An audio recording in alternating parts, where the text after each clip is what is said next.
ఓం చిన్మయం వ్యాపి యత్సర్వం త్రైలోక్యం సచరాచరం తత్పదం దర్శితం యేన తస్మై శ్రీ గురవే నమః. సదాశివసమారంభాం శంకరాచార్యమధ్యమాం అస్మదాచార్యపర్యంతాం వందే గురుపరంపరాం. వందే గురుపరంపరాం.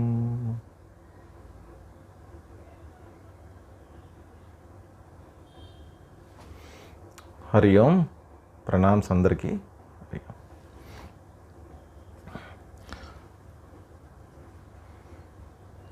ఇప్పటి వరకు జరిగినటువంటి ఆత్మవిద్యా విలాసం చర్చలో ఇంత క్రితం మనం చూసినటువంటి శ్లోకాల్లో మనం ఎవరింటికన్నా వెళ్ళామనుకోండి, వాళ్ళు ఏదో మనకి తినడానికి ఏవో పెట్టారు, దాంట్లో ఒక స్వీట్ కూడా ఉంది. ఆ స్వీటు తిన్నాం, చాలా బాగుంది. ఆ స్వీటుని నములుతూ ఉన్నప్పుడు, ఆ స్వీట్ నాలుకకి తగులుతూ ఉన్నప్పుడు ఒక రకమైనటువంటి అనుభూతి కలుగుతుంది మనకి. ఈ రోజుల్లో మనం చెప్పాలంటే, ఈ రోజుల్లో భాషలో చెప్పాలంటే వావ్ ఫ్యాక్టర్. కాబట్టి ప్రతి దాంట్లో అందరూ ఈ రోజుల్లో కోరుకునేది ఏంటంటే వావ్ ఫ్యాక్టర్. అట్లాగే వావ్ అనిపిస్తుంది, అది తినగానే మనం కూడా వావ్ అంటాం. అయితే అదేంటి, స్వీట్ అనేటువంటిది నోట్లోకి వెళ్ళటం, నోట్లో నమలటం, నోట్లో దాని యొక్క రుచి తెలియటం, ఇదంతా అనుభవం. బయటికి ఎక్స్ప్రెస్ అవుతుంది ఏంటి, వావ్, అనుభూతి. అనుభవం, అనుభూతి, ఆ అనుభవం ద్వారా వ్యక్తమవుతున్నటువంటి అనుభూతి. ఇక్కడ శిష్యుడు గురువుగారు చెప్తున్నటువంటిది వింటూ ఉన్నాడు. వింటూ ఉండగానే ఆ విచారణ ద్వారా ఆయన లోపల అద్భుతమైనటువంటి జ్ఞానం కలిగింది. ఆ జ్ఞానానికి సంబంధించినటువంటి అనుభవం కూడా కలుగుతోంది. ఆ అనుభవాన్ని ఆస్వాదిస్తున్నటువంటి ఆ శిష్యుడు తనలో కలుగుతున్నటువంటి అనుభూతిని ఎక్స్ప్రెస్ చేశాడు ఇంతకుముందు శ్లోకాల్లో. ఆనంద మంజునగరే విహరామి, ఇక్కడ నాకు ప్రపంచం అనేటువంటి వర్షం నా మీద పడినప్పటికీ కూడా, మాయా అనేటువంటి మేఘాలు, ప్రపంచం అనేటువంటి వర్షం పడినప్పటికీ కూడా నాకు లాభం ఏమిటి, నష్టం ఏమిటి, ఇటువంటిదంతా కూడా ఏంటంటే తన యొక్క అనుభూతిని తెలియజేస్తున్నాడు. కానీ అనుభవం ఏమిటో చెప్పలేకపోతున్నాడు. తను పొందుతున్నటువంటి ఆనందము తన లోపల నుంచి బయటికి కూడా ఎక్స్ప్రెషన్ మనకు కనిపించింది. శారీరకంగా గొంతు గద్గదం అయిపోవటం, కళ్ళ వెంట నీళ్లు రావటం, ఇదంతా మనం చూసాం కదా. కాబట్టి రోమాంచితం అవటం, ఇవన్నీ కనిపించాయి మనకి. కానీ ఇదంతా కూడా బయటికి కనిపించేటటువంటి ఎక్స్ప్రెషన్. కానీ లోపల అతను అనుభవిస్తున్నటువంటి అనుభవం ఏదైతే ఉందో అది వాస్తవంగా ఎవరికి చెప్పడానికి సాధ్యం కానటువంటిది. అదేవిధంగా ఇక్కడ తనలో వచ్చినటువంటి అనుభూతిని గురువుగారి ముందు వ్యక్తపరిచాడు. అయితే లోపల కలిగినటువంటి అనుభవం నేర్పినటువంటి పాఠాలు ఏవైతే ఉన్నాయో దాని ద్వారా, ఎందుకనంటే ఆత్మానుభవం కలిగినప్పటికీ కూడా ఇంతకుముందు కొన్ని సంవత్సరాలుగా తను చూసినటువంటి ప్రపంచం ఒకటి ఉంది. ఆత్మానుభవం తనకి కలిగినప్పటికీ కూడా ప్రపంచం వేదికగా వ్యక్తమవుతోంది. ఇలా వ్యక్తమవుతున్నటువంటి ప్రపంచాన్ని ఎలా అర్థం చేసుకోవాలి? ఇంతకుముందు తను అజ్ఞానం అనేటువంటి దృక్కోణంలోంచి ప్రపంచాన్ని చూశాడు. ఇప్పుడు జ్ఞానపూరితమైనటువంటి అనుభవ దృష్టిలోంచి ఈ ప్రపంచాన్ని చూస్తున్నాడు. ఇటువంటి దృష్టితోటి చూసినప్పుడు ఇప్పుడు గోచరమయ్యేటటువంటిది ఎలా ఉంటుంది? ఇంతకుముందు గోచరమైనటువంటిది సంసారము, దుఃఖము, ఇదంతా కూడా చెప్పారు మనకి. సంసారం అనేటువంటి అలల్లో మునిగిపోతున్న, ఇదంతా కష్టాలతో కూడుకున్నటువంటి ప్రపంచాన్ని చూశాడు, జగత్తును చూశాడు. ఇప్పుడు అదే జగత్తుని ఏ దృష్టిలోంచి చూస్తున్నాడు? జ్ఞాన దృష్టిలోంచి, జ్ఞానానుభవ దృష్టిలోంచి చూస్తున్నాడు. ఇప్పుడు ఎలా ఉండాలి అది? ఒకవేళ ఉన్నట్టు కనిపిస్తున్నా దాన్ని ఎలా అర్థం చేసుకోవాలి, మహాత్ములు ఎలా అర్థం చేసుకుంటారు అనేటువంటి విషయాన్ని శిష్యుడు తర్వాత శ్లోకంలో చెప్తున్నాడు. ఇక్కడి నుంచి ఏంటంటే వాస్తవంగా గురువుగారు చెప్పినటువంటి బోధ, జ్ఞానం అనేటువంటిది పూర్తయిపోయింది. శిష్యుడికి కలగాల్సినటువంటి అనుభవం కూడా ఇక్కడితోటి పూర్తయిపోయింది. అయినప్పటికీ కూడా తర్వాత ఏమిటంటే జ్ఞానం కలిగిన తర్వాత కూడా ఆ జ్ఞానికి కలిగేటటువంటి సంశయాలు కావచ్చు, లేదా ఆ జ్ఞానిని చూసి ఎదుటి వాళ్ళకి కలిగేటటువంటి సందేహాలు కావచ్చు. అవి డిస్కషన్లోనో ఏదో ఒక రకంగా ఆ సందేహాలు అనేటువంటివి బయటకు వస్తాయి. అటువంటి సందేహాలు ఏ విధంగా నివృత్తి చేసుకోవాలి? ఇది మనకి మామూలుగా ఉపనిషత్తుల్లో అక్కడ కూడా మనకి గౌడపాదులు వారు వాళ్ళందరూ కూడా ఈ ఖండన మండనాలు అనేటువంటివి ఉంటూ ఉంటాయి.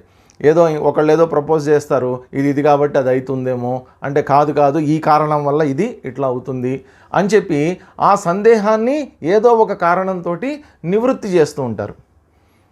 ఆ స్టేట్మెంట్స్ని ఖండిస్తూ ఉంటారనమాట. అదే రకంగా ఇక్కడ కూడా ఏమిటంటే ఇక ఏమన్నా సందేహాలు ఉంటే వాటిని ఖండించి వాటికి ఆన్సర్స్ చెప్పడం అనేటువంటిది జరుగుతూ ఉంటుంది.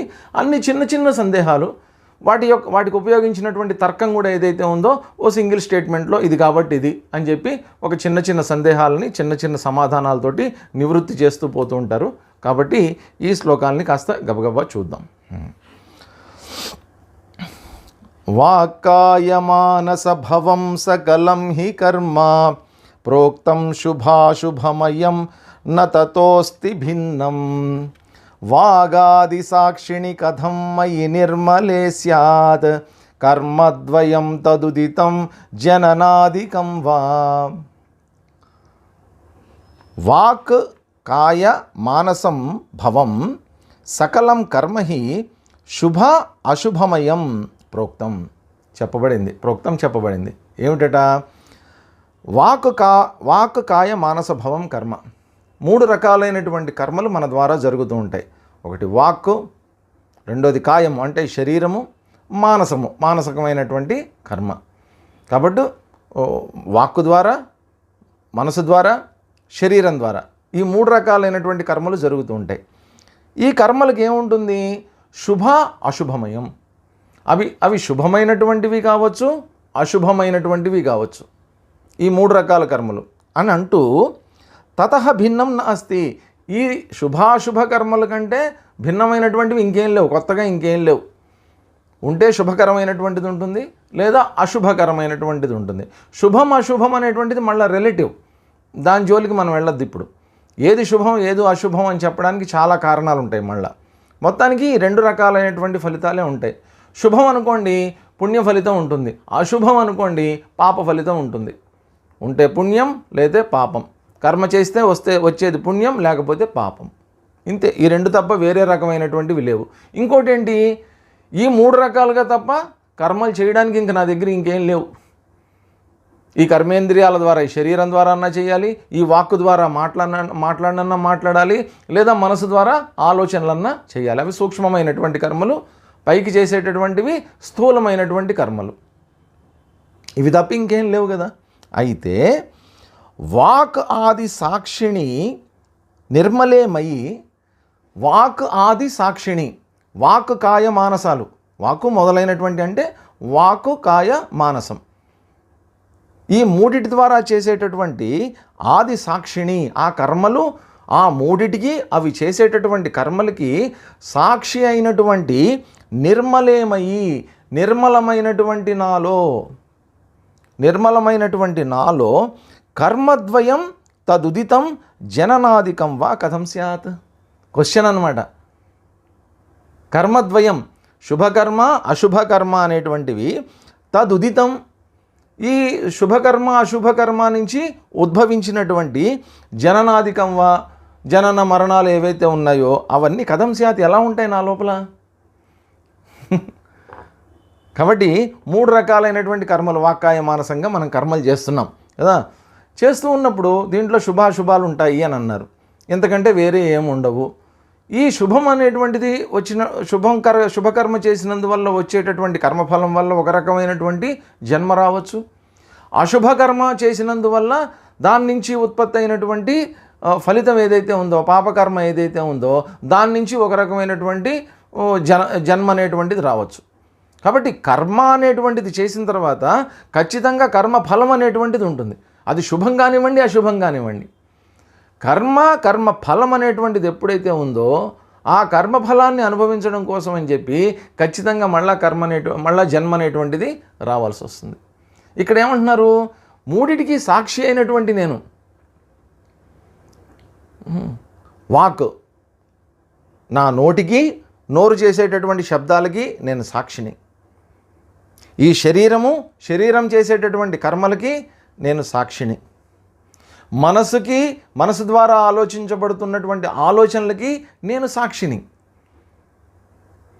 నోరు మాట్లాడుతోంది, శరీరం పనిచేస్తోంది, మనసు ఆలోచిస్తోంది అన్న సంగతిని నేను సాక్షిగా తెలుసుకుంటున్నప్పుడు నోరు మాట్లాడుకుంటోంది, దాని కర్మ ఫలితం అదే అనుభవిస్తుంది. కొంచెం అర్థం చేసుకోవడం, ఎందుకంటే లోతైనటువంటి ఆలోచన విధానం ఇదంతా, కొంచెం అర్థం చేసుకోవడానికి టైం పడుతుంది మనకి. మనసు దాని ఆలోచనలు అది చేసుకుంటోంది, అవి శుభం కావచ్చు అశుభం కావచ్చు, నాకేంటి, నిర్మలేమయ్యి నేను నిర్మలం, నాలో ఎటువంటి మలినాలు లేవు, అది శుభమా అశుభమా అనేటువంటిది నేను డిసైడ్ చేయను, దాని కర్మ అది చేసుకుంటోంది అంతే. ఈ శరీరం అది చేయగలిగినటువంటి పనులు అది చేసుకుంటోంది అంతే. కాబట్టి అన్నిటి కర్మలు చేసేటటువంటి ఎక్విప్మెంట్కి, అవి చేస్తున్నటువంటి కర్మలకి, ఆ కర్మ ఫలాలకి సాక్షిగా ఉన్నటువంటి నేను ఆ శుభం అశుభం అనేటువంటి వాటిని నాకు వర్తించవు కాబట్టి, నిర్మలమైనటువంటి నాకు వర్తించవు కాబట్టి ఇక జననం అనేటువంటిది ఇంక లేదు, మళ్ళా పుట్టుక అనేటువంటిది లేదు. ఎందుకనంటే కర్మఫలం ఉంటే ఆ కర్మఫలం అనేటువంటిది ప్రారంధంగా మారితే ఆ ప్రారంధాన్ని అనుభవించడం కోసం అని చెప్పి మళ్ళీ ఏదో ఒక కొత్త జన్మ అనేటువంటిది ఎత్తాలి. నాకు ప్రారంధమే లేనప్పుడు కర్మఫలం అంతా కూడా శుభం కానివ్వండి అశుభం కానివ్వండి అంతా కూడా నా సాక్షిత్వం, నా జ్ఞానంలో ఇదంతా కూడా దగ్ధమైపోయినప్పుడు, కర్మఫలాలు అన్నీ కూడా దగ్ధమైపోయినప్పుడు, కర్మఫలరహితమైనటువంటి స్థితిలోకి నేను వెళ్ళినప్పుడు, కర్మఫలాలు లేనప్పుడు ఇక ప్రారంధమే లేదు కాబట్టి ఇక నాకు జన్మ అనేటువంటిది లేదు కదా. ఇక జన్మ అనేటువంటిది కథం స్యాత్, నాకు ఎలా ఉంటుంది అనేటువంటిది ఇక్కడ ప్రశ్నిస్తున్నారు ఆయనే. అంటే నాకు ఇక జన్మ అనేటువంటిది ఉండదు కదా. అంటే ఏంటి, నేను మోక్షం పొందాను అని చెప్పకుండా నాకు జన్మ ఉండదు అని చెప్తున్నారు. పుడితేనే కదండి మరణం అనేటువంటిది, పుట్టకపోతే అసలు మరణమే లేదు కదా, ప్రశ్నే లేదు కదా. కాబట్టి పుట్టుక అనేటువంటిది లేదు అంటే మరణం కూడా ఇంకా లేదు. జననాధికం, పుట్టుకే లేదు కాబట్టి మరణమే లేదు. పుట్టుకే లేదు అంటే ఏమిటి, మోక్షం పొందటం ఇక్కడే ఈ జన్మలోనే, ఇహ జన్మని. కాబట్టి జ్ఞానం వల్ల రావలసినటువంటి లాభం ఏమిటి, మోక్షం. కాబట్టి ఇప్పుడు ఇంతకుముందు శరీర వాక్కాయ మానసాలు చేస్తున్నటువంటి కర్మల్ని అతను చూసినటువంటి దృష్టి వేరు. ప్రతి దాంతో ఐడెంటిఫై అయ్యాడు, తాదాత్మ్యం చెందాడు. నా నోరు మాట్లాడుతోంది అని అనకుండా నేను మాట్లాడుతున్నాను అన్నాడు. నా శరీరం పని చేస్తోంది అని అనకుండా నేను పని చేస్తున్నాను అని అన్నాడు. నా మనసు ఆలోచిస్తోంది అని అనకుండా నేను ఆలోచిస్తున్నాను అని అన్నాడు. ఇక్కడికి వచ్చేసరికి జ్ఞాన దృష్టిలోంచి ఏమని చెప్తున్నాడు, నా నోరు మాట్లాడుతోంది అని అంటున్నాడు. ఇక్కడ నేను మాట్లాడుతున్నాను అని అనట్లా. నా శరీరం కర్మలు చేస్తోంది అని అంటున్నాడు, నేను కర్మలు చేస్తున్నాను అని అనట్లా. నా మనసు ఆలోచిస్తోంది అని అంటున్నాడు, నేను ఆలోచిస్తున్నాను అని అనట్లేదు. చూడండి, అంటే ప్రతి చోట ఏమైంది, నేను అనేటువంటి సాక్షి విడిగా ఉండి ఈ మూడిటిని చూడగలుగుతోంది. ఇప్పుడు వాస్తవంగా ఏది శుభం ఏది అశుభం, ఈ శుభము అశుభము అనేటువంటివి రెండు మనం పెట్టినటువంటి పేర్లవి. విషయాణామానుకూల్యే సుఖీ దుఃఖీ విపర్యయే, శంకరాచార్యులు వారు చెప్తారు వివేక చూడమంలో. విషయాలన్నీ అనుకూలంగా ఉంటే సుఖమట, వ్యతిరిక్తంగా ఉంటే దుఃఖమట. అలాగే అన్నీ అనుకూలంగా ఉంటే శుభం, మనకు వ్యతిరిక్తంగా ఉంటే అశుభం. కాబట్టి ఏది శుభం ఏది అశుభం, మన దేశంలో శుభమైనటువంటిది వేరే దేశంలో అశుభం అవుతుంది. మన దేశంలో పొద్దున్నే లేచి పిల్లి మొహం చూస్తే మనకేదో అశుభం అంటాం. ఇంకో దేశంలో పొద్దున్నే పిల్లి మొహం చూడకపోతే వాళ్ళు మొదలు పెట్టరు పని, అది వాళ్ళకి శుభం, మనకి ఇది అశుభం అయిపోయింది. కాబట్టి దేశకాల పరిస్థితులకు అనుగుణంగా వచ్చేటటువంటివి శుభాశుభాలు. వాటి వల్ల నా మనసులో కలుగుతున్నటువంటి వికారాలు ఏవైతే ఉన్నాయో అవి పాపపుణ్యాలు అనేటువంటివి నిర్దేశింపబడుతున్నాయి. తద్వారా నాకు మళ్ళా జనన మరణాలు, కర్మ ప్రారంధము ఇదంతా ఏర్పడుతోంది. విమలం, నా లోపల ఎటువంటి శుభము మలినమే, అశుభము మలినమే. కాబట్టి ఈ రెండూ లేనటువంటి నిర్మలేమయ్యి ఇక జన్మ అనేటువంటిది కుత స్యాత్, ఎలా ఉంటుంది అనేటువంటిది ఉంటుందేమో, జ్ఞానం పొందినటువంటి వాడికి మళ్ళా జన్మ ఉంటుందేమో అనేటువంటి ఒక సందేహం ఉండవచ్చు. ఆ సందేహాన్ని ఈ రకమైనటువంటి తర్కంతో, లాజిక్ తోటి దాన్ని ఖండించేశారు. ఇక జన్మ అనేటువంటిది లేదు నాకు అని చెప్పి తర్వాత శ్లోకంలో చెప్తున్నారు. చూడండి, వ్యావృత్త రూపమిదమేవ జగద్విభిన్నం జ్ఞానం త్వభిన్నమనువృత్తతయాఖిలేషు జ్ఞానం చ భిన్నమితి మే జడతాది దోష ప్రాప్తిర్భవే శృతిశిరాంసి నతం సహంతే. వ్యావృత్త రూపం ఇదం జగతి ఏవ విభిన్నం. వ్యావృత్త రూపం, ఈ జగత్తు యొక్క రూపం ఏంటంటే వ్యావృత్తం, అంటే వ్యక్తమయ్యేటటువంటిది జగత్తు. జగత్తు యొక్క లక్షణం వ్యక్తం అవ్వటం.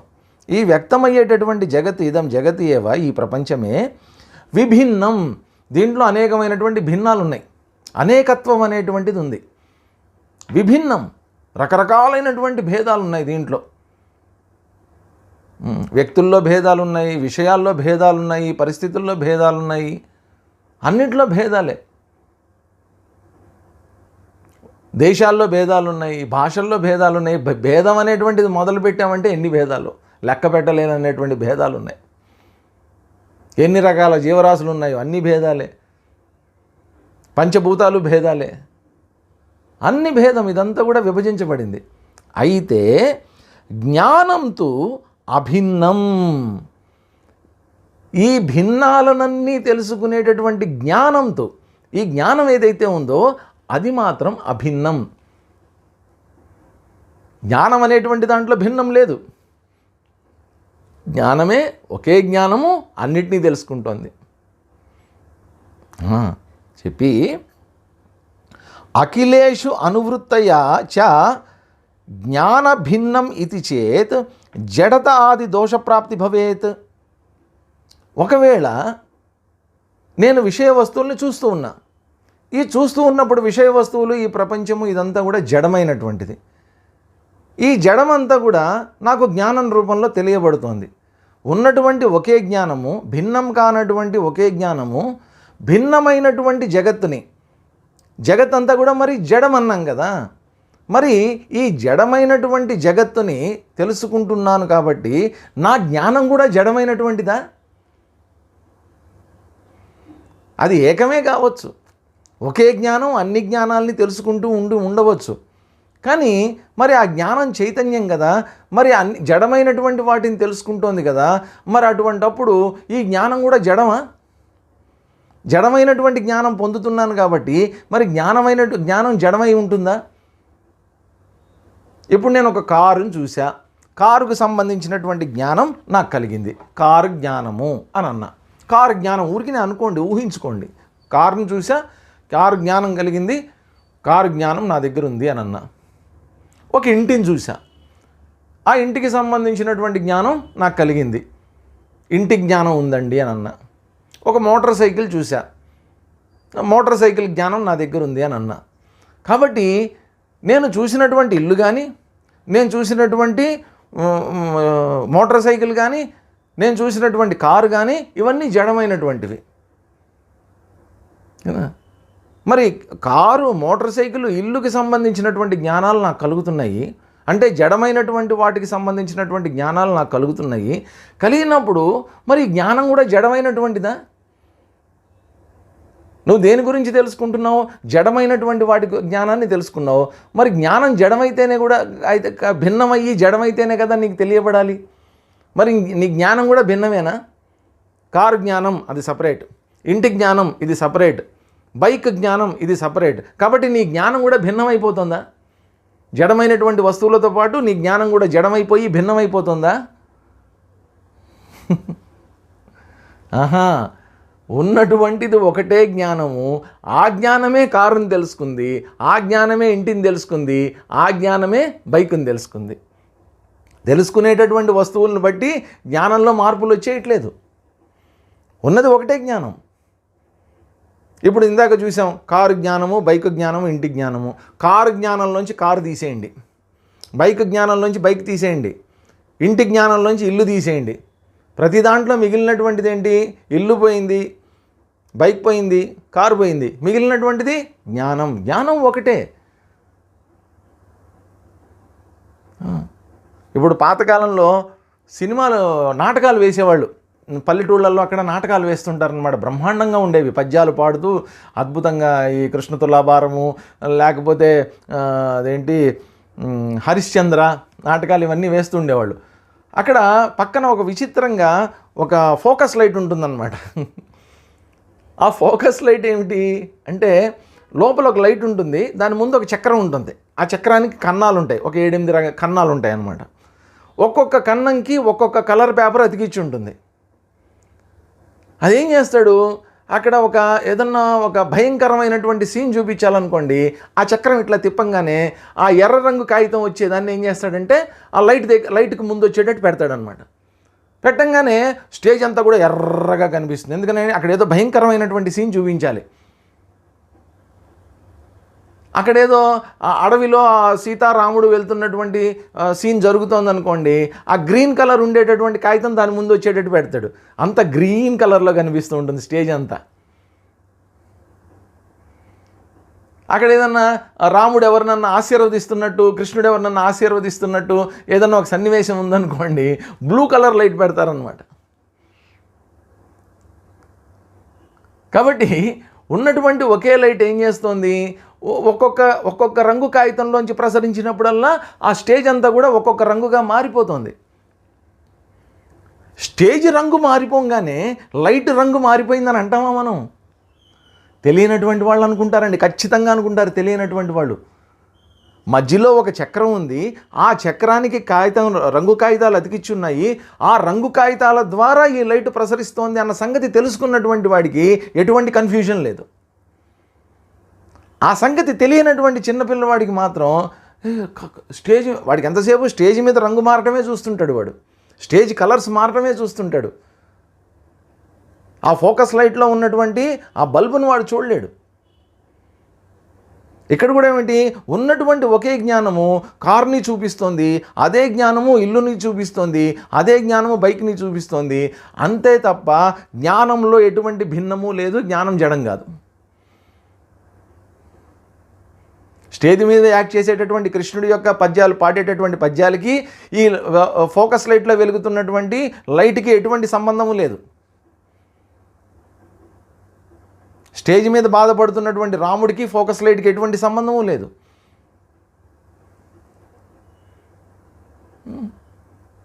కాబట్టి జ్ఞానాన్ని జ్ఞానంగా చూసినప్పుడు జ్ఞానం అనేటువంటిది అది ఏకం మాత్రమే. ఒకవేళ ఇది కూడా జడమైనటువంటిది చూపిస్తోంది కాబట్టి జ్ఞానం కూడా జడమైనటువంటిది అనేటువంటి డౌట్ కనుక వస్తే దోషప్రాప్తి భవేత్, దోషప్రాప్తి అనేటువంటిది వస్తుంది. విభిన్నం ఇది చేత్, ఒకవేళ విభిన్నమే అని కనుక నువ్వు అని అనుకుంటే అప్పుడు ఏమవుతుంది, జడము చైతన్యం జడము అనేటువంటి దోషం చైతన్యానికి ఆపాదించవలసి వస్తుంది. ఎందుకంటే తెలియబడేటటువంటి విషయాలన్నీ కూడా జడమైనటువంటివి. కాబట్టి జ్ఞానం కూడా ఏమో జడమేమో, చైతన్యం కూడా జడమేమో అనేటువంటి దోషం చైతన్యమైనటువంటి ఆనందానికి, చైతన్యమైనటువంటి చితికి జడము అనేటువంటిది ఆపాదించవలసి వస్తుంది, అది దోషం అవుతుంది. కాబట్టి ఈ దోషాన్ని శృతి శిరాంసి తం నసహంతే, ఈ దోషాన్ని శృతి శిరాంసి, శృతుల శిరోభాగంలో మొట్టమొదట్లో మనం చదువుకున్న ఈ గ్రంథ ప్రారంభంలో ఉపనిషత్తులు ఏవైతే ఉన్నాయో ఆ ఉపనిషత్తులు తం నసహంతే, దీన్ని సహించవు, దీన్ని ఒప్పుకోవు. చైతన్యం జడం అవ్వటం అనేటువంటిది అసంభవం. జడం జడమే, చైతన్యం చైతన్యమే. చైతన్యం కానిది జడం, జడం కానిది చైతన్యం. చైతన్యం జడం ఎలా అవుతుంది? కాంతి చీకటి ఎలా అవుతుంది? కాబట్టి ఉపనిషత్తులు ఈ లాజిక్ని ఒప్పుకోవు అని దాన్ని కూడా ఖండించారు. కాబట్టి ఉన్నది చైతన్యమే జడాన్ని కూడా ప్రకాశింపజేస్తుంది. తర్వాత ఏం చెప్తున్నారు? నైవేంద్రియాణి విషయేషు నియోజయామి ప్రాగ్వాసనావశతయేవ హితాని యాంతి స్వాన్ గోచరాన్ ప్రతిమమాప్తి న సాక్షితాపి సా సాక్ష్యభేద కవిత ఖలు సోప్య సత్య. ఇంకొక రకమైనటువంటి లాజిక్ను మనం ముందు ఉంచుతాము. ఏమిటట? విషయేషు ఇంద్రియాణి ననియోజయామి ఏవ. విషయాలు, ప్రపంచంలో విషయాలు ఉన్నాయి. ఇప్పటిదాకా ఏం చేశాను? ఈ ఇంద్రియాలు ఉన్నాయి నా దగ్గర, జ్ఞానేంద్రియాలు ఉన్నాయి. ఈ జ్ఞానేంద్రియాల ద్వారా నేను ఈ ప్రపంచాన్ని చూస్తూ ఉన్నా. విషయాలు అంటే బయట ప్రపంచంలో ఉండేటటువంటి విషయ వస్తువులు.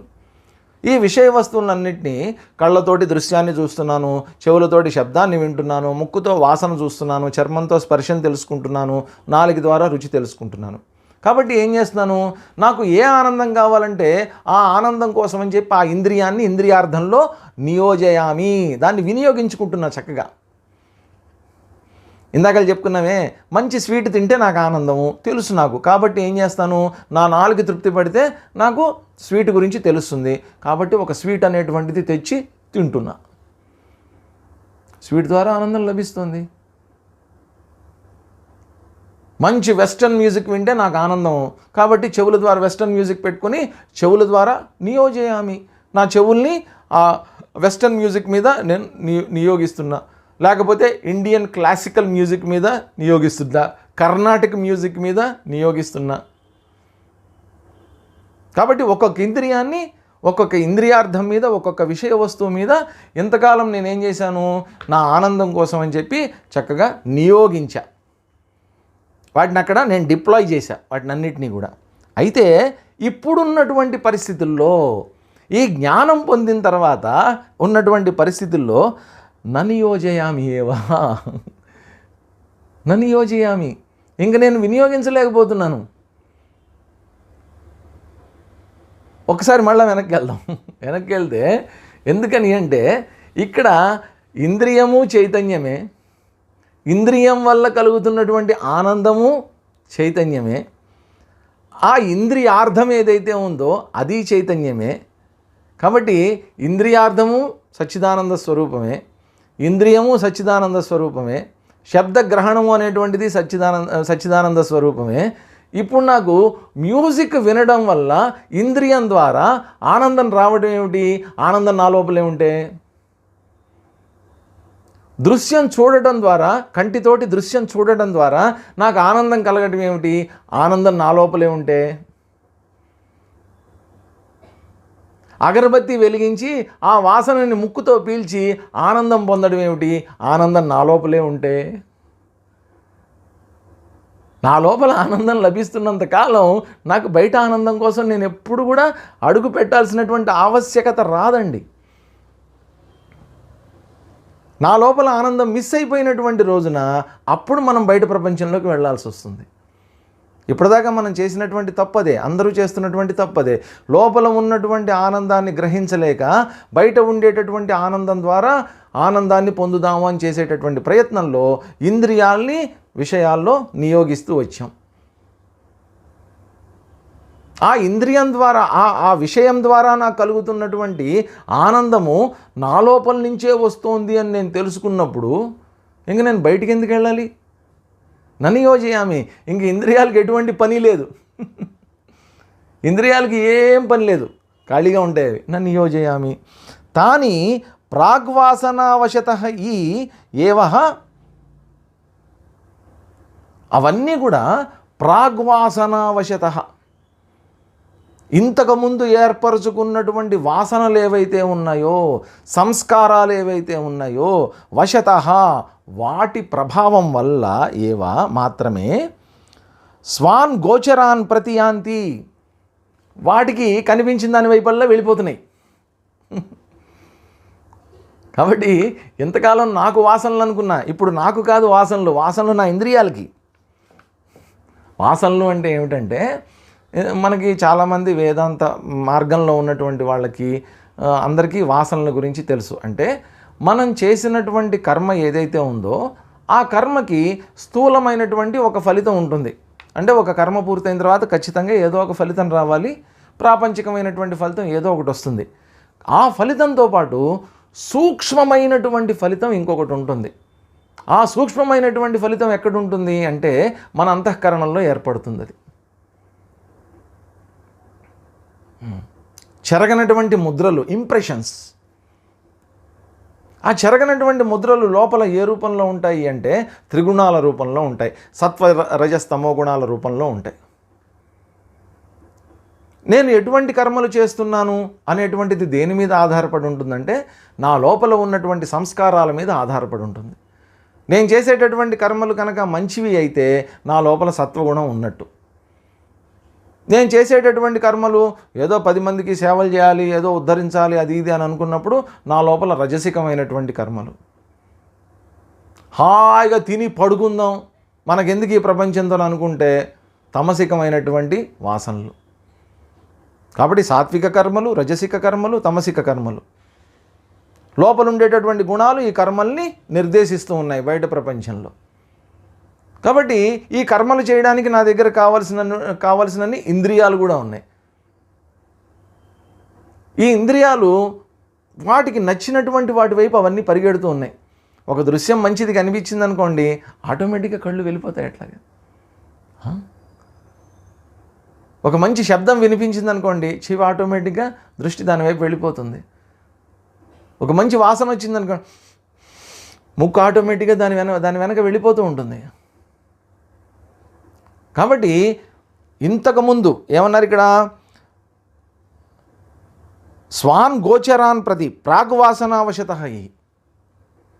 ఇంతకుముందు చేసినటువంటి కర్మల యొక్క వాసనలు ఏవైతే ఉన్నాయో ఆ కర్మ వాసనల వల్ల ఇక్కడ వాటికి కనిపించినటువంటి వాటి వైపు అవి వెళ్ళిపోతున్నాయి తప్ప నేను వెళ్ళట్లేదు. ఇంకా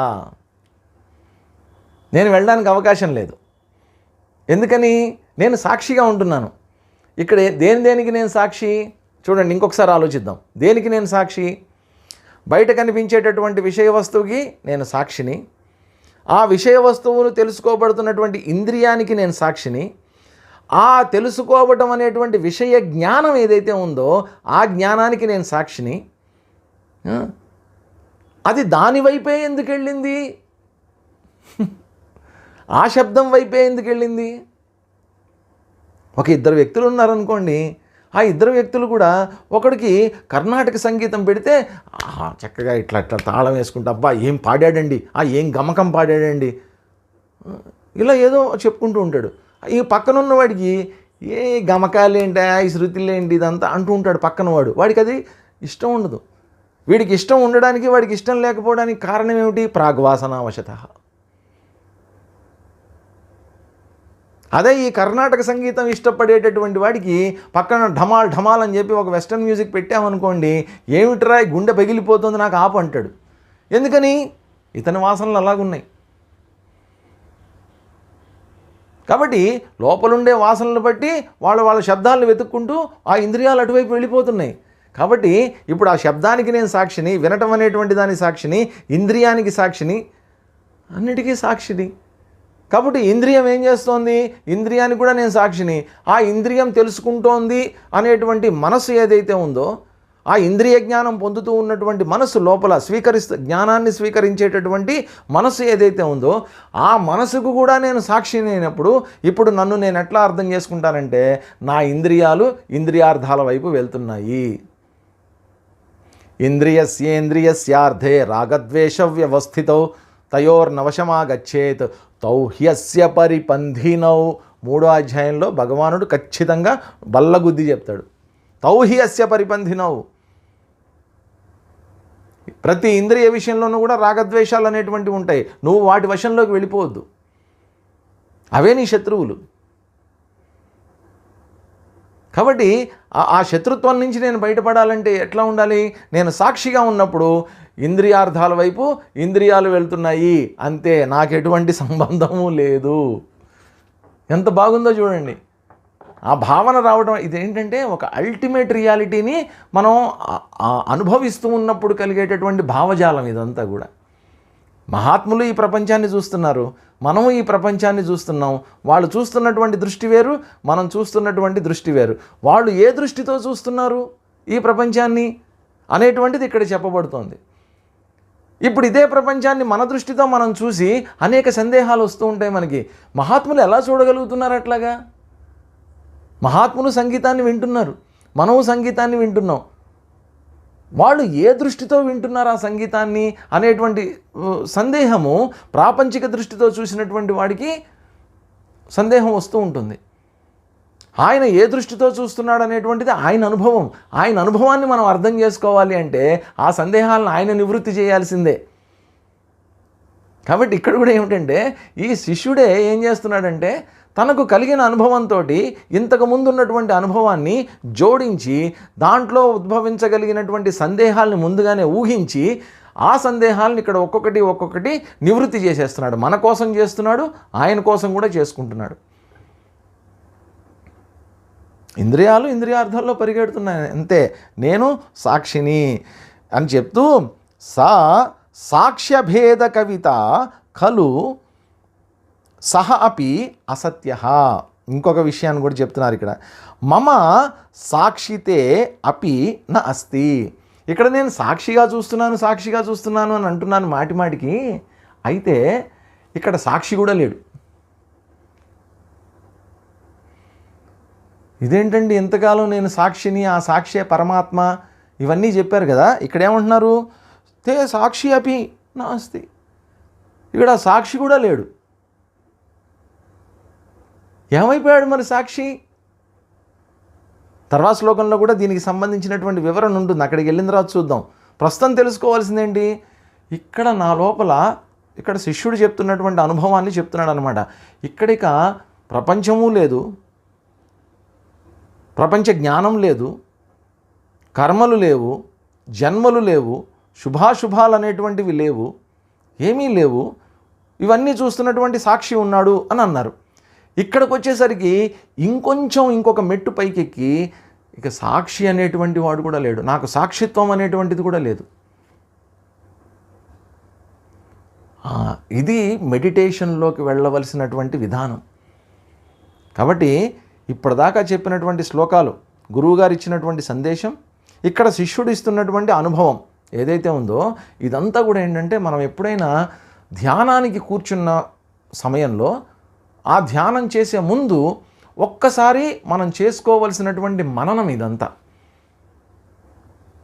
ఆ ధ్యానంలో నేను ఎట్లా రిఫ్లెక్ట్ అవ్వాలి, ఆ ధ్యానంలో నా మనసు ఏ స్థితిలో ఉండాలి అనేటువంటిది ధ్యానానికి ముందే మనం నిర్ణయించుకొని ఆ స్థితిలోకి నేను ప్రవేశించాలి అంటే నా మానసిక స్థితిని నేను సెట్ చేసుకోవాలి, ముందుగానే ట్యూనప్ చేసుకోవాలి.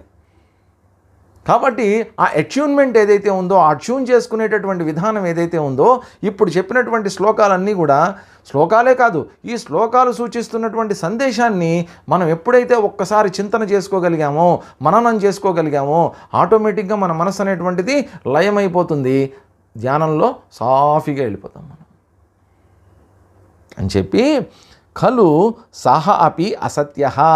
సాక్షి కూడా అసత్యమే. ఎట్లయితే ఈ ప్రపంచం అసత్యమో, ప్రపంచాన్ని చూస్తూ ఉన్నటువంటి సాక్షి కూడా అసత్యమే. ఎందుకు అసత్యం? తర్వాత శ్లోకంలో చెప్తున్నారు చూడండి.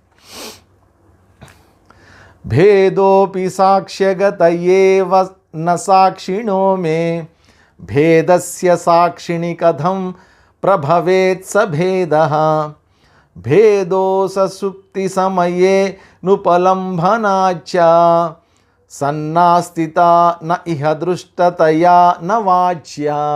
చెప్పదగినటువంటిది కాదు, నవాచ్య. భేదః అపి సాక్ష్యగత ఏవా. సాక్షి చేసేటటువంటి పని ఏమిటి? భేదాన్ని చూస్తూ ఉంటుంది. ఇదిగో ఇది ప్రపంచం, ఇందాక చెప్పుకున్నామే, ఇది కారు, ఇది మోటార్ సైకిల్, ఇది ఇల్లు, భేదాలని సూచిస్తూ ఉంటుంది. 4-5 భేదాలను చూసింది కాబట్టి నేను 4 చూసినటువంటి సాక్షిని అని అంటున్నా. నేను ఇంటికి సాక్షిని, నేను బైకుకి సాక్షిని, నేను కారుకి సాక్షిని. ఇది చెప్పుకున్నాం మనం. చూసేటటువంటి ప్రతి వస్తువుని బట్టి లోపల సాక్షి అనేటువంటి వాడు అనేక భేదాలని గుర్తిస్తున్నాడు. సాక్షిలో ఎటువంటి భేదాలు లేవు అని అన్నారు. అది జడమైనప్పటికీ కూడా జ్ఞానం జడమైనటువంటిది కాదు, చైతన్యము అనేటువంటి విషయాన్ని చెప్పారు. చెప్పి ఇక్కడ ఏమన్నారు, ఈ భేదాలు కూడా సాక్ష్యగత ఏవా, సాక్ష్యానికి సంబంధించినటువంటివే. సాక్షి చూస్తూ ఉండటం వల్ల భేదాలు అనేటువంటివి తెలియబడుతున్నాయి కదా. సాక్షి ఉండటం వల్లే అక్కడ భేదాలు అనేటువంటివి తెలియబడుతున్నాయి అని చెప్పి, సాక్షిణః నా లోపల లేవు, సాక్షి అయినటువంటి నా లోపల భేదాలు లేవు. సాక్ష్యంలో భేదాలు ఉంటే ఉండొచ్చు, సాక్షిలో ఎటువంటి భేదాలు అనేటువంటివి ఉండడానికి అవకాశం లేదు. భేదస్య సాక్షిని సభేదః కథం ప్రభవేత్, భేదాలన్నింటినీ చూసేటటువంటి సాక్షికి ఆ భేదాలన్నింటినీ ఎలా ఆపాదిస్తాం మనం? సాక్షి కాబట్టి భేదాలను చూడగలుగుతోంది. భేదాలు అనేటువంటివి ప్రపంచమంతా ఉన్నాయి, విషయ వస్తువులన్నీ వ్యక్తులందరూ భేదంతో ఉన్నటువంటి వాళ్ళే. కాబట్టి ఒక్కొక్క భేదాన్ని చూసేటటువంటి సాక్షి ఒక్కొక్కడు ఉన్నాడా? ఈ సాక్షి ఇదిగోనండి దీన్ని చూస్తున్నాడు, ఈ సాక్షి శబ్దాన్ని వింటున్నాడు, ఈ సాక్షి దృశ్యాన్ని వింటున్నాడు. అనేక మంది సాక్షులు ఉంటారా లోపల? అనేక మంది సాక్షులు ఉండరు. ఉన్నటువంటి ఒకటే సాక్షి అన్ని భేదాలని గుర్తిస్తున్నాడు.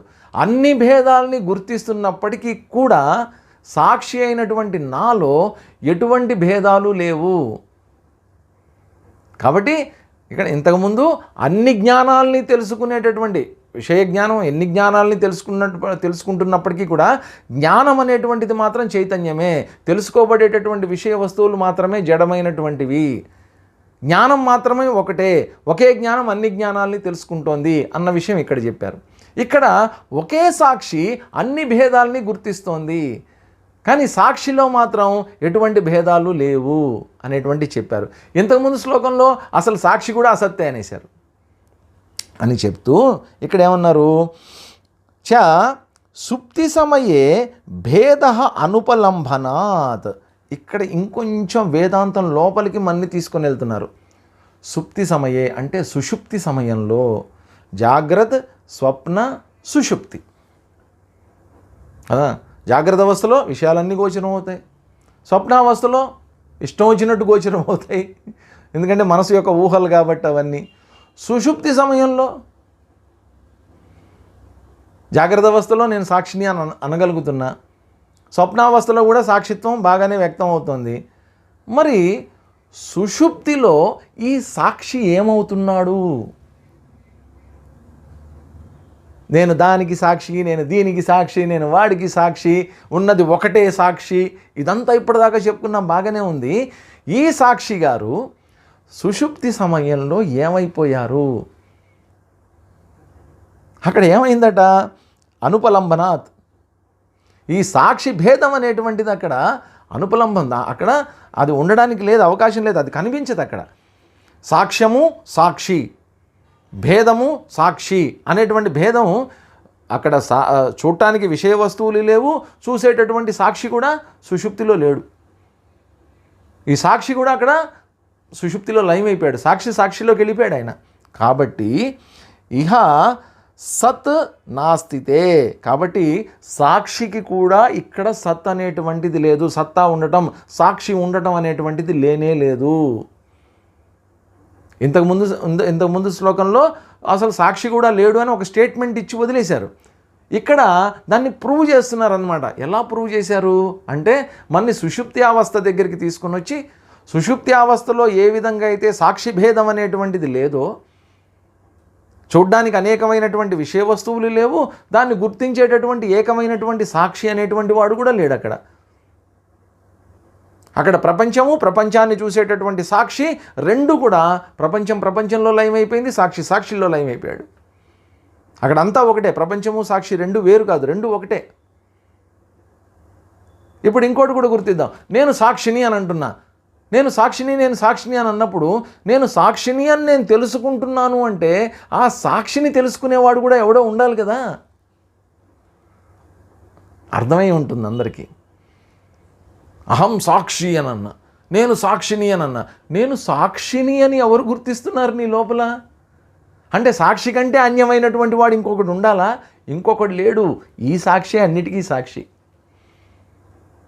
నువ్వు అనుకుంటున్నటువంటి సాక్షి ఎవరైతే ఉన్నారో ఆ సాక్షికి అసలు సత్తానే లేదు, ఆయన అసత్యం. అది ఎలా ప్రూవ్ చేయగలిగాం మేము? సుషుప్తి అవస్థలో ఆ సాక్షి కనిపించట్లేదు కాబట్టి. సుషుప్తి అవస్థలో కనుక ఆ సాక్షి ఉండుంటే ఆ సాక్షి సుషుప్తి అవస్థలో లభించేటటువంటి ఆనందాన్ని గ్రహించగలిగినటువంటి వాడై ఉండాలి. ఇది కొంచెం లోతైనటువంటి వేదాంతం. వచ్చేటటువంటి సాధారణమైనటువంటి సందేహాలు, ఈ సందేహాల్ని నివృత్తి చేయడం కోసం ఏదో ఒక తర్కం ఉండాలి. ఆ తర్కాన్ని మహాత్ములే, మనకు అనుభవం పొందినటువంటి వాళ్ళే తీర్చగలరు. ఇక్కడేమిటి, మనం సాధారణమైనటువంటి బుద్ధితోటి, ప్రపంచాన్ని చూస్తున్నటువంటి బుద్ధితోటి వేదాంతాన్ని చూడడానికి ప్రయత్నం చేస్తున్నాం. ప్రపంచాన్ని చూసేటటువంటి బుద్ధితోటి తత్వాన్ని తెలుసుకోవడానికి మనం ప్రయత్నం చేస్తున్నాం, విచారణ చేస్తున్నాం. కాబట్టి ఈ సందర్భంలో అనుభవం ఇంకా కలగలేదు కాబట్టి అనేక సందేహాలు ఉత్పన్నమయ్యేటటువంటి అవకాశం ఉంది.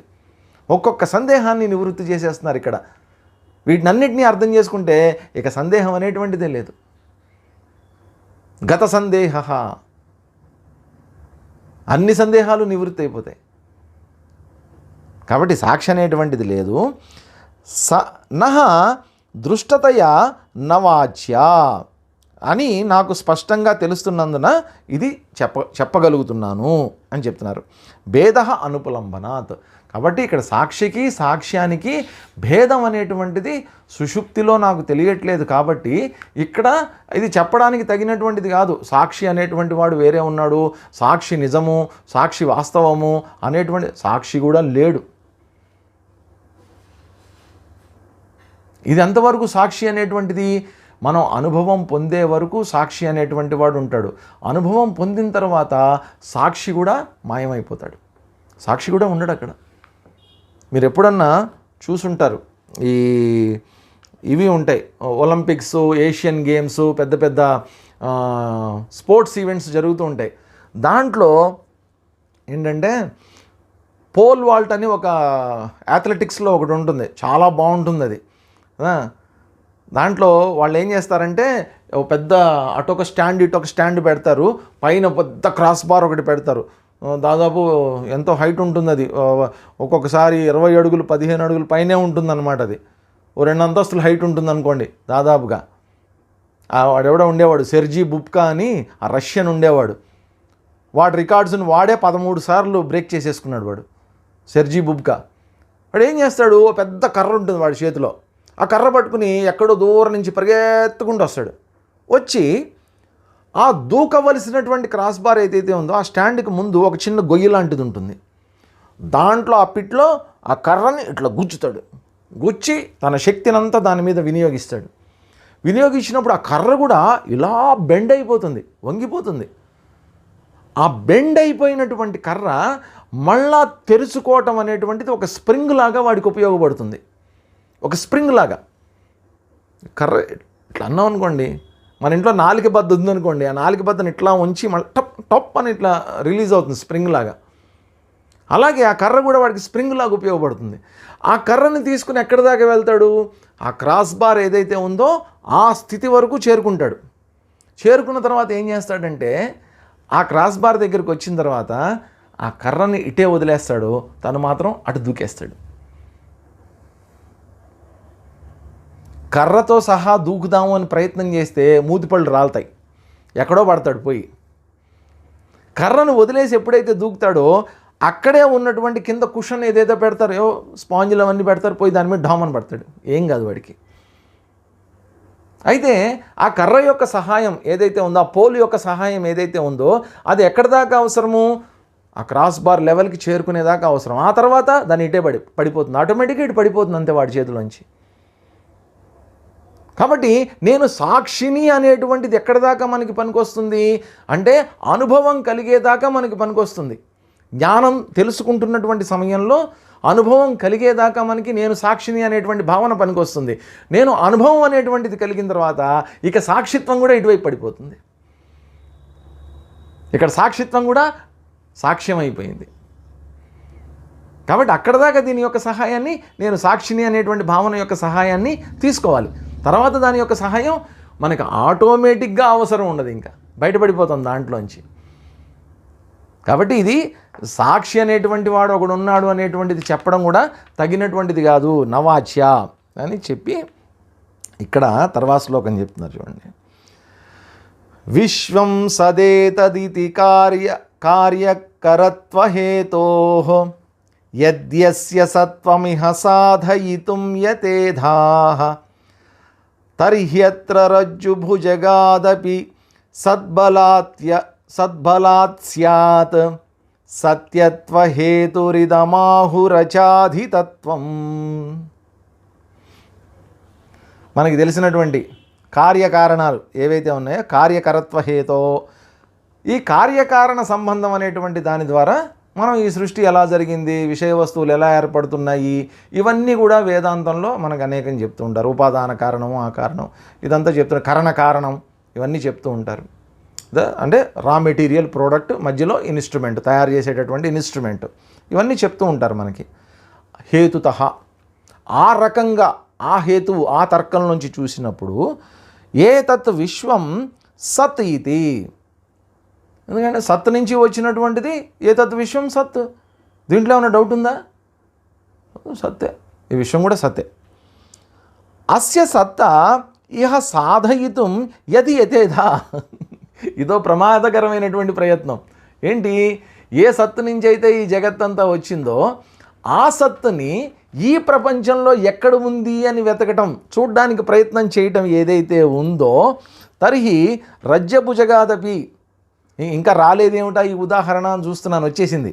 ఏమిటది? రజ్జు భుజగాత్. మళ్ళీ ఇంకో ఉదాహరణ మన ముందుంచారు. రజ్జు భుజగాత్, తాడు పాము. ఆ దాంట్లో లాగా బలాత్ సత్ స్యాత్. ఈ బలమైనటువంటి తర్కం వల్ల సత్తు ఏదైతే సత్తే అవుతుంది, అది కూడా దాంట్లో ఇంకా సందేహం ఏం లేదు. సత్యస్య హేతు ఇదం అచాధితత్వం ఆహుహు.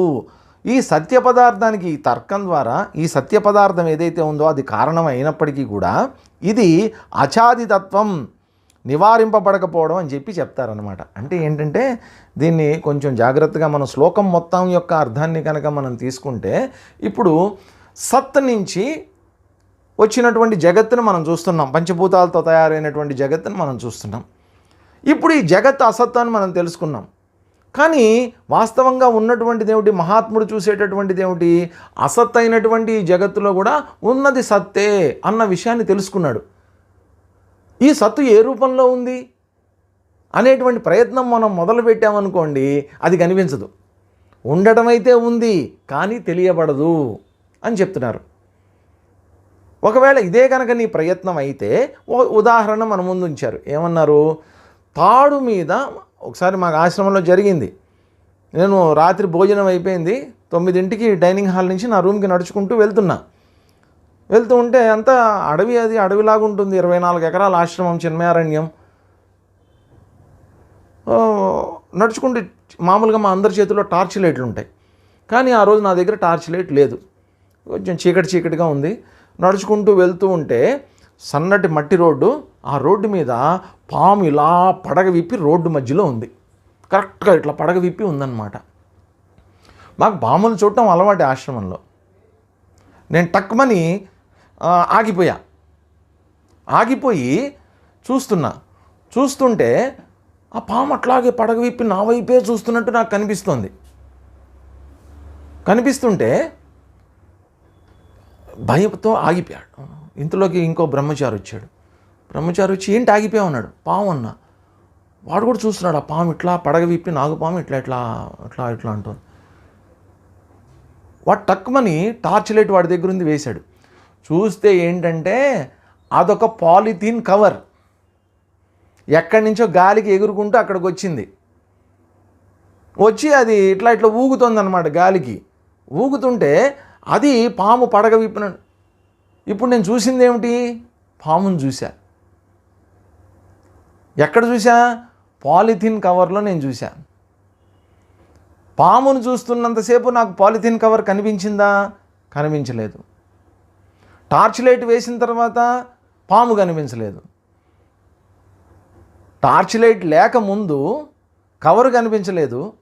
టార్చ్ లైట్ వేసిన తర్వాత పాము కనిపించలేదు. మరి ఇప్పటిదాకా కనిపించినటువంటి పాము ఏమైంది? అదేదో పడగ విప్పినట్టు, ఆ నాలుక అంటున్నట్టు, ఇట్లా ఊగుతున్నట్టు ఇదంతా కనిపించింది కదా నీకు ఇప్పటిదాకా. అదంతా ఏమైపోయింది? ఆ పాము కాస్త తాడులోకి వెళ్ళిపోయింది. ఎందుకని తాడు అని కవర్లోకి వెళ్ళిపోయింది. కవర్ అని నేను ఎప్పుడైతే, పాలిథిన్ కవర్ అని నేను ఎప్పుడైతే తెలుసుకున్నానో పాము అనేటువంటి భావన తొలగిపోయింది. ఇప్పుడు ఇక్కడ చెప్తున్నటువంటిది ఏమిటంటే, ఇక్కడ లాజిక్ ఏంటంటే, నువ్వు కవర్ని పాములాగా చూస్తున్నావు కదా. అంటే ఒక పాలిథిన్ కవర్ని పాములాగా చూస్తున్నావు కదా. పాములో పాలిథిన్ కవర్ ఎక్కడి నుంచి వచ్చింది? ఇప్పుడు కారణం నుంచి కార్యం రావాలి కదా. సత్తు నుంచి వచ్చేటటువంటిది సత్తే, మట్టి నుంచి వచ్చేటటువంటిది కుండ, కుండ అంతటా ఉన్నటువంటిది మట్టే కదా. కుండలో మట్టిని మనం చూడగలం, చూడాలనుకుంటే చూడగలం. అదేవిధంగా సత్తు నుంచి వచ్చినటువంటి ఈ జగత్తులో సత్తు ఎక్కడుంది అని వెతకడం ప్రయత్నం చేస్తే పాములో పాలిథిన్ కవర్ని, పాములో తాడుని వెతికినటువంటి ప్రయత్నంలాగా ఉంటుంది. లేనటువంటి పాముని సృష్టించేసుకుని దాంట్లో తాడు కూడా ఎక్కడో ఉండుంటుంది అని వెతికితే దొరుకుతుందా అది మనకి? ఇది ఒక లాజిక్ని మన ముందు ఉంచారు. ఉంచి ఇక్కడ ఇది సత్యమే, ఈ సత్తానే సత్యమని చెప్పడం కోసం, అంతే తప్ప దీని నుంచి వచ్చినటువంటి జగత్ ఏదైతే ఉందో ఆ జగత్తులో సత్యం ఉన్నప్పటికీ కూడా గోచరం కానటువంటిది అని చెప్పడం కోసం చేసినటువంటి ప్రయత్నం ఇది చెప్తూ ఇంకొక శ్లోకం చదివి ఆపేద్దాం.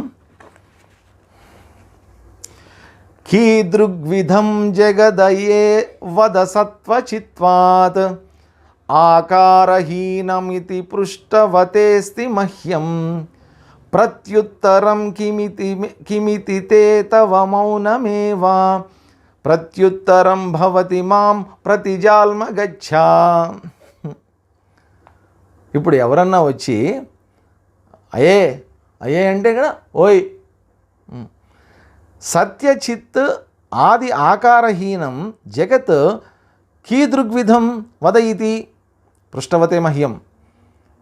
ఉన్నటువంటిది చైతన్యం, అది సత్ చిత్ ఆనందం, దాని నుంచి వచ్చినటువంటి ఈ జగత్తు. మరి ఆ సత్తు చిత్తు ఏదైతే ఉందో అది ఈ ప్రపంచంలో ఎందుకు కనిపించట్లేదు? దాని నుంచే కనుక వచ్చిందైతే మరి ఈ ప్రపంచం కూడా సత్ అయి ఉండాలి కదా, ఈ ప్రపంచం కూడా చిత్ అయి ఉండాలి కదా, ఈ ప్రపంచం కూడా ఆనందమే అయి ఉండాలి కదా. మరి అట్లా ఎందుకు నాకు గోచరం కావట్లేదు అని ఎవరైనా కనుక పృష్టవతే మహ్యం, ఒకవేళ నేను అడగబడినటువంటి వాడినే కనుక అయితే తే కిమస్తి ఇది ఎందుకని అడిగినట్టయితే మాం ప్రతి తవ మౌనం ఏవ ప్రత్యుత్తరం భవతి, నా నుంచి వచ్చేటటువంటి ప్రత్యుత్తరం సమాధానం ఏదైతే ఉందో అదేమిటట మౌనమేవా, మౌనమే. ఎందుకంటే అది అనుభవం చెప్పేటటువంటిది కాదు, అనుభవం ద్వారా తెలుసుకోవలసినటువంటిదే. మాటలకు అందనటువంటి దాన్ని మాటల ద్వారా చెప్పడానికి ప్రయత్నం అనేటువంటిది వృధా ప్రయత్నం. అటువంటప్పుడు ఏ విధంగా ఉండడం బెటరు? మౌనం. ఇంకా వాడు నా వైపు ఇట్లాగే చూస్తున్నాడు అనుకోండి, వాడు జాల్మగచ్చా, ఓరి పిచ్చోడా పోవతలకి అని అంటాం బెటరు. ఓరి మూర్ఖుడా పోవతలకి, నీకు చెప్పడం నా వల్ల కాదు. నేను పొందినటువంటి అనుభవాన్ని నీకు చెప్పటం అనేటువంటిది ఇక్కడ ఇది ఎందువల్ల వస్తుంది ఇదంతా కూడా అంటే సచ్చిదానంద స్వరూపం నుంచి, చైతన్యం నుంచి జడమైనటువంటిది వచ్చింది అని చెప్తున్నారు. మరి జడంలో చైతన్యం ఉండాలి కదా, ఇది అందరికీ డౌటు. ఉంది కానీ గోచరం కాదు. ఈ విధంగా ఇందువల్ల అనేక రకాలైనటువంటి సందేహాలు ఉత్పన్నం అవుతూ ఉంటాయి, ప్రతి సాధకుడిలోనూ ఉత్పన్నం అవుతూ ఉంటాయి. అయితే ఎన్ని ఉత్పన్నమైనప్పటికీ కూడా దానికి ఏదో ఒక హేతువుని చూపించి మహాత్ములు సమాధానపరచడానికి ప్రయత్నం చేశారు. ఇక్కడ కూడా ఈ రజ్జు సర్పము ఇవన్నీ కూడా మనకు ఎందుకు చెప్తున్నారు అంటే ఒక్కొక్క లాజిక్లో ఒక్కొక్క రకమైనటువంటి సందేహం నివృత్తి అయిపోతుంది మనకి. కాబట్టి సత్తుచిత్తు అయినటువంటిది ఇక్కడ కూడా సత్తుచిత్తుగా ఉండడానికి అవకాశం లేదు. తాడు పాముగా కనిపించినప్పటికీ కూడా తాడుగా కనిపిస్తే ఏ ప్రాబ్లము లేదు. బై మిస్టేక్ అది పాముగా కనిపించింది. ఇప్పుడు నేను పాములో తాడును వెతుక్కోవటం అనేటువంటిది సమంజసమేనా అసలు? పాము ఎప్పుడైతే మాయమైపోయిందో తాడు మిగిలింది. ఆ తాడు పాముగా ఉన్నప్పుడు నాకు గోచరమై ఉంటే నాకు అసలు పాము కనిపించేదే కాదు. కానీ కనిపించేసింది. తర్వాత తాడు ఎక్కడుంది అని వెతుక్కోవడంలో ఏదైనా అర్థం ఉందా అసలు? అటువంటి ప్రశ్న ఎవడన్నా అడిగాడు అనుకోండి, ఇంక వాడికి సమాధానం చెప్పలేం మనం. కాబట్టి ప్రత్యుత్తరం మౌనమేవా, ప్రత్యుత్తరము మౌనంగా ఉండడం. ఇంకా చూస్తే అరే పోరా ప్రతిజాల్మ గచ్చ, ఓ మూర్ఖుడా పోరా ఇక్కడి నుంచి అని చెప్పి అంటం తప్ప ఇంకంతకు మించి ఏమీ లేదు సమాధానం. ఇది ఇక్కడ దాకా చెప్పినటువంటివి. ఇంకా ఒక 4-5 శ్లోకాలు ఉన్నాయి. రేపటితోటి మనం ఈ పరంపర ఏదైతే ఉందో ఈ 10 రోజులుగా జరుగుతున్నటువంటిది, రేపు స్వామి చిన్మయానందజీ ఆరాధన ఆగస్టు 3వ తారీఖు. కాబట్టి రేపు మనం ఈ ఆత్మవిద్యా విలాసం అనేటువంటి గ్రంథం యొక్క చర్చని మనం పూర్తి చేసుకుంటాం.